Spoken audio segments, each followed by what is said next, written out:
ನಾವೇನಾದ್ರೂ ಒಂದು ದಾರಿ ಮಾಡ್ಲೇಬೇಕು ಕಣ. ಅರ್ಜೆಂಟ್ ಆಗಿ TV10 ಅವ್ರನ್ನ ಕರ್ಸೋಣ. ನೋಡಮ್ಮ ದೇವಿ, ನೀವು ನಮ್ಮ ಜೊತೆ ಕೋಆಪರೇಟ್ ಮಾಡಬೇಕು. ಯಾಕೆಂದ್ರೆ ಆ ಸ್ವಾಮಿ ನಿಮ್ಮ ಜೊತೆ ಕೆಟ್ಟದಾಗಿ ಬಿಹೇವ್ ಮಾಡ್ತಾನೆ ಅನ್ನೋದಕ್ಕೆ ನಮಗೆ ಗಟ್ಟಿಯಾದ ಸಾಕ್ಷಿಗಳು ಬೇಕು. ಅದಕ್ಕೆ ಆ ಸ್ವಾಮೀಜಿ ಪ್ರೈವೇಟ್ ಆಗಿ ಮಾತಾಡೋದಿದೆ ನಿನ್ನ ಹತ್ರ. ನಾವಿಬ್ರು ಪ್ರೈವೇಟ್ ರೂಮ್ ಹೋಗೋಣ ಅಂತ ಕರೀತಾನೆ ಇರ್ತಾನೆ. ಯೋಚನೆ ಬೇಡ, ಶಾಲೆಗೆ ಹೋಗಿ ಬನ್ನಿ, ಹೋಗೋದಕ್ಕೆ ನಾವಿದ್ದೀವಿ. ಏನಾದ್ರೂ ಹೆಚ್ಚು ಕಮ್ಮಿ ಆದ್ರೆ ಖಂಡಿತ ಹೆಚ್ಚು ಕಡಿಮೆ ಆಗೋದಿಲ್ಲ. ಯಾಕೆಂದ್ರೆ ನಿಮ್ಮ ಜೊತೆ ನಾವೆಲ್ಲ ಇದ್ದೀವಿ.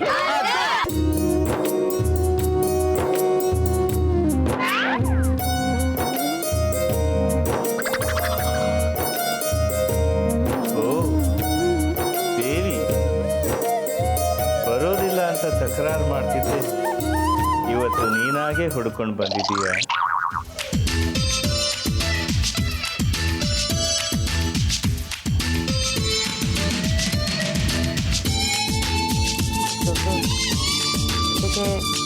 ಗುರುಗಳು ನಿಮ್ಮನ್ನ ಎದುರು ಹಾಕೋಬಾರ್ದು ಅಂತ ನೀನಿವತ್ತು ಬಂದೇ ಬರ್ತೀಯ ಅಂತ ನನ್ನ ಅಂತರಾತ್ಮ ಹೇಳ್ತಾ ಇದ್ದ.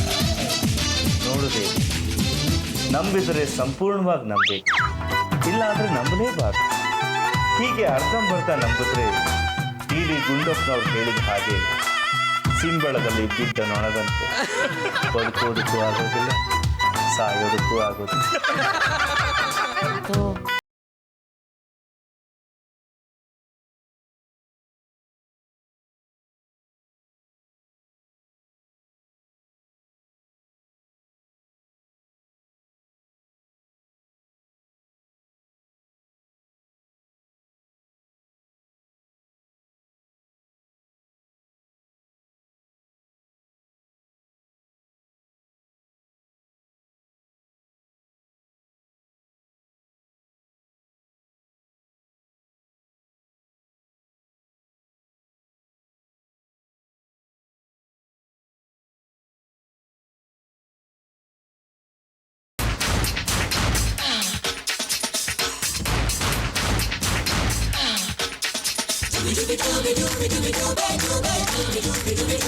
ದೇವಿ,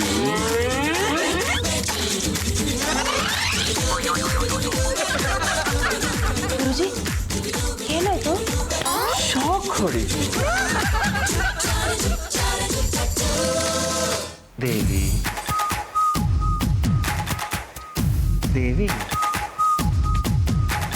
ಗುರುಜಿ ಬೇಡ ಗುರುಜಿ, ನನ್ನ ಗಂಡಂಗೆ ಗೊತ್ತಾದ್ರೆ ತೊಂದರೆ ಆಗುತ್ತೆ. ನಾನು ಮುಂದಿನ ವಾರ ಬರ್ತೀನಿ.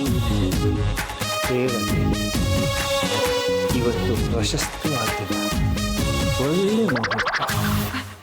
ಬೇಡ ಗುರುಜಿ, ಇವತ್ತು ಬೇಡ, ನಾನು ಮುಂದಿನ ವಾರನೇ ಬರ್ತೀನಿ.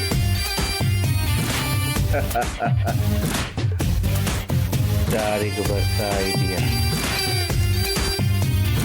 ಬರೋ ಪೌರ್ಣಿಮೆ ದಿನ ಸಂಪೂರ್ಣ ಬೋಧನೆ ಮಾಡ. ಹೊಸ ಭಕ್ತರ ಇಲ್ಲ, ಮೊನ್ನೆ ಬಂದಿದ್ವಿ, ಮತ್ತೆ ಬಂದಿದ್ದೀವಿ. ನಿಮ್ ಕಣ್ಣು ನೋಡ್ತಾ ಇದ್ರೆ ನೋಡ್ತಾನೇ ಇರ್ಬೇಕು ಅನ್ಸುತ್ತೆ. ಅಂತ ಆಕರ್ಷಣೆ ಇದೆ ನಿಮ್ ಕಣ್ಗಳಲ್ಲಿ. ಅದು ನನ್ನ ತಪಸ್ಸಿನ ಫಲ.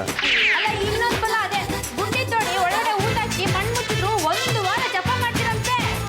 ಅದು ಹಠಯೋಗ, ಲೋಕ ಕಲ್ಯಾಣಕ್ಕಾಗಿ. ನಿಮ್ ಕಲ್ಯಾಣ ಯಾವಾಗ?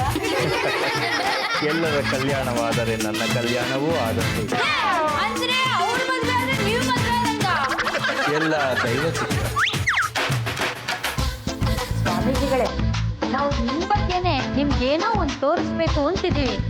ತೋರಿಸ್ತೀರ? ತೋರಿಸಿ, ನಾವು ಸಂತೋಷವಾಗಿ ನೋಡ್ತೀವಿ. ಏನ್ ತೋರಿಸ್ತೀವಿ? ಸ್ವಾಮಿಗಳೇ, ತುಂಬಾ ಒಳ್ಳೆಯದು ಅಂತ ಎಲ್ಲರೂ ಮಾತಾಡ್ಸ್ಬಿಡ್ತಾರಪ್ಪ. ಜನ ದೇವರು ಬಿಟ್ರೆ ನಾನೇ ದೇವರು ಅಂತ ನಂಬಿದ್ದಾರೆ. ವೈಶಾಲಿ, ದೇವರಿಗಿರೋ ತರ ಇವ್ರಿಗೂ 4 ರೂಪಾಯಿ ಇದೆ ಅಂತೆ. ಇದೆ ಅಂತಾರು. ಸತ್ಯ ನಮ್ಗೆ 2 ಕಾಣ್ತದೆ, ಹಿಂದೆ ಔಚಿಟ್ಟಿದ್ದಾರೆ, ಬೇಕಾದ ಪಡ್ತಾರೆ. ಸಂತೋಷ, ನೀವು ನನ್ನ ಬಗ್ಗೆ ಬಹಳಷ್ಟು ತಿಳಿದುಕೊಂಡಿದ್ದೀರಿ. ನೀವು ಭಕ್ತರಿಗೆ ಹೇಗೆ ಆಶೀರ್ವಾದ ಮಾಡ್ತಾ, ಅದರಿಂದ ಜನರಿಗೆ ಹೇಗೆ ಅನುಕೂಲ ಆಗುತ್ತೆ ಅನ್ನೋದನ್ನ ನಾವೆಲ್ಲ ಸೇರ್ಕೊಂಡು ಮಾಡಿದ್ದೀವಿ.